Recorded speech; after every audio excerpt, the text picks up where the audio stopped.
So সেটাই আর কি, আমি ফেসবুক থেকে এখনও পর্যন্ত টাকা পাইনি, ফার্স্ট পেমেন্ট পাইনি।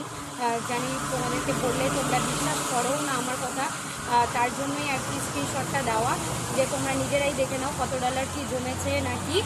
আর একটা কথা যেটা আমি তোমাদেরকে বলে দিই আর কি, ফেসবুক থেকে মানে ফেসবুকে তো আজ থেকে আমি ভিডিও বানাচ্ছি না, প্রায় 2-2.5 বছর হয়ে গেল। তো যতদূর আর কি আমি জানি, তো সেই অনুযায়ী তোমাদেরকে বলছি আর কি, যে ভিউজে সরি ফলোয়ার্সে কিচ্ছু যায় আসে না। তোমরা ভাবছো যে 1,10,000 ফলোয়ার্স হয়ে গেছে, তার মানে মনে হচ্ছে ও অনেক টাকা কামাচ্ছে, মিথ্যে কথা বলছে না। আরে টাকা পেলে আমি কেন জানাবো না? তোমাদের সাপোর্টেই এতটা, তো তোমাদেরকে কেন জানাবো না? এটা কোনোদিনও হতে পারে? বা আমি জানালে কি আমার টাকাটা তোমরা নিবে? সেটা তো নয় না। যদি না পাই তাহলে কী করে আমি বলবো যে আমি পাই? তাহলে কি আমি মিথ্যে কথা বলবো? কেউ বিশ্বাস করছো